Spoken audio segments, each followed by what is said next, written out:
Hey guys, thanks for tuning in. This is optibotimus coming with another video review. And today we're going to be taking a look at Jillian Holtzmann from the new 2016 Ghostbusters movie. For the package, as you can see, much like all the other ones, you got this nice open clamshell here that fully shows the figure and the Collect and Connect Rowan piece. On the side here, you got the Ghostbusters text with the really cool classic Ghostbuster logo there. You got the little warning strips down here, much like on the actual costume. Come around here to the back. This is collect all 4 figures to build the Rowan figure. And as you can see, Abby Yates comes with the arms, Aaron Gilbert comes with the legs, Jillian here comes with the body, and then Patty Tolman that comes with the actual head. All in all, pretty decent. Now, honestly, I don't know why. Based on the trailer, Jillian here looks like it's gonna be the character that I'm gonna like the most. All of them seem to kind of throw back to the original Ghostbusters, whereas Abby kind of seems like the Ray Stantz of the bunch. Aaron here seems like she's the Egon.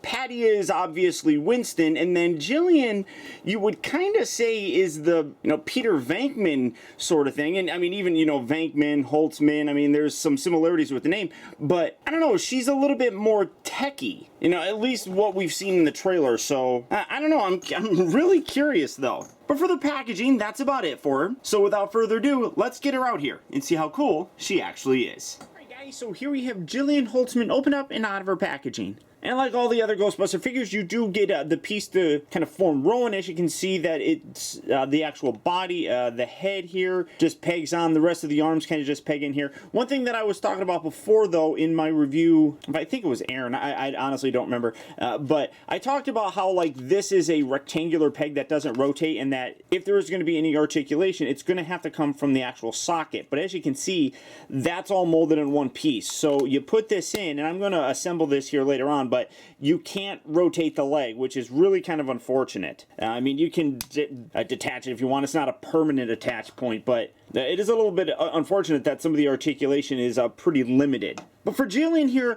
like I said, just something about the way that I've seen this character in the trailers just says to me that she's probably going to be my favorite character in the film. I mean, she's kind of got that wacky mad scientist sort of vibe. And that's just something, in general, I like in characters. Now, like I said, a lot of people are kind of looking at her as the Peter Venkman. I mean, I don't know how accurate that is, but here is the Peter figure from the original Ghostbuster line. And as you can see, size-wise, they are roughly about the same. Actually, you can see that her hair makes her a little bit taller. And, oh, look, it's boys and girls, and look, well, that's all silly. But you can see that he's got a lot more extra accessories kind of around him on his belt. You got the hose and stuff. That's something that I wish that these characters actually had. They don't seem to have it in the actual movie, so it's not, a knock against the toy or anything, but size-wise, that's what you're basically looking at, so they're roughly in the same scale.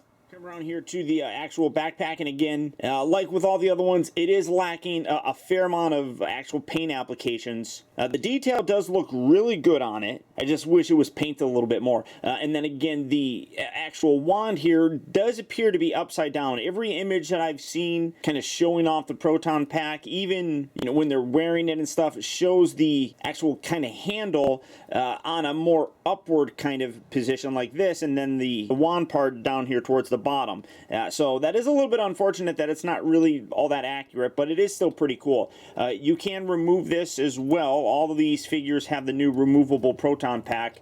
One thing that I've actually really been considering doing is opening those classic ones and seeing how they would look with the classic proton packs on these new figures. It's something that I'm curious about, but you just fidget with this, get that down, and it can remove just like that. You got the nice fairly rubberized straps right here with the nice orange paint, so you can have that there. Again, I hope at some point in time we do get a Ecto 1. That would be cool to kind of display that, but you can see when you get it off, you just got this standard little action figure. I love the fact that every single one of them, even like for example bringing in Aaron here, the bodies are actually all different. You can see, for example, the way that the patches are here in the leg and everything, where they're in the same kind of position, the legs actually look like they're sculpted differently. I'm not 100% certain on that. I mean, they kind of look similar So they might actually be the same lower legs, but you can see that the a torso is molded differently. You got like or a more open collar kind of look right here. Obviously, well, it says man, but it should say Holtzmann right in there, but that's kind of weird. It just says man. But you can see that the torso is actually sculpted differently. The arms are sculpted differently. You come around here to the side, and you can see some more wrinkles here in the upper part here. I mean, as it's kind of pushed up on the actual arm, or replicating that. And then obviously you see different forearms. The hands, are the hands the same? I'm trying to, well, actually, no, the hands aren't even the same, because the right down here, the wrists rotate, whereas the wrist articulation on Aaron here is a little bit above the actual glove area. So I think it's great that they, used a lot of different molding in these figures. That really does help keep all of these standing out and looking different. I really do like the actual head sculpt on this one as well. Coming in to take a closer look at that, you can see that again, they all have the little lipstick on there. She's got her little yellowish goggles or something on there. The hair is really crazy. I dig it. You can even see, her eyes underneath there. It's a little bit harder to see, but you can definitely see them. But the head sculpt on these are all really very nice. I like how they really captured some good detail with the actual hair. I mean, you can kind of see it's like pulled back here and kind of tied. That's one thing that's really very impressive with the figures themselves. Just the overall, sculpting on them. I mean, the likenesses are kind of sort of there. They're not 100% accurate, but like I said, these are retail figures, and I mean, honestly, that looks like Bill Murray, but it also, if you didn't know who that was supposed to be, you may not be able to pick that up very easily. And all those original Ghostbuster figures had that, and these new ones do as well. They look like them, but it's a little bit skewed. Now, for her articulation, the head, like I said, it does feel like it's a ball joint down there, but you're not really getting much in terms of posability with it because of the collar right here. So it's probably a little bit further down. Mostly you just get a left and right motion there. You got these pin hinge joints, so it pins in, allowing you to rotate it very nicely, and then you got the hinge that allows you to bring it out like so. You got that same joint system here for the elbow, so you got it pinned in where you can rotate it, and then hinging so you can move it up and back. You got swivels here for the actual wrists, so you get a nice range of motion with those. The waist here has a nice swivel, and then the hips here have these weird joints where you got a swivel moving in and out, and then you got a hinge kind of moving in and out like so. Oh, that looks bad.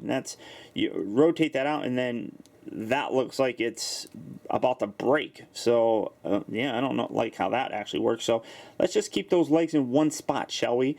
They also have a cut here at the upper part of the thigh, so you can get a nice rotation, and then the knees bend. You come down here to the ankles, and hers are a little bit more locked into place, whereas like Aaron's were a little bit more loose. So I don't know if all of them have the little ankle pivot that allows you to move it in and out, but you do have the hinge that moves it forward and back. So that articulation is all still kind of there. One thing that I've also forgot to mention in my other reviews is they do have peg holes on here, so if you had display stands, you can get her to stand very nicely. All in all, though, like all these figures, I'm really very happy with them. You can complain about the movies all day long. None of us have seen it. It could be a terrible movie. I mean, that's always a possibility, but it also could be a good movie, and I'm cautiously optimistic about it. I think that in general, figures like this, because they are well made, could help to draw some attention, and I think the movie itself will probably help with that, and I'm hoping that it does. I mean, I would really like to see a resurgence in the overall popularity amongst just people in general for the Ghostbuster franchise. I'm definitely going to give it a fair view when it comes out. But overall, these figures are pretty good. I mean, you may not like the characters, and that would probably determine whether or not you're going to buy these figures. But the figures themselves are well done, and I honestly think that they look really good. But beyond that, guys, that's about it. So once again, I want to thank you for tuning in. This has been Optibotimus. Don't forget that if you like this video, to please like and share it. Also, be sure to subscribe in case you haven't already subscribed. That way you never miss a future review of mine. And as always, until next time, I'll talk to you later.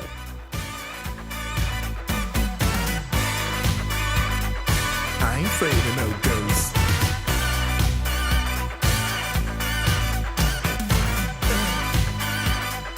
I ain't afraid of no ghosts.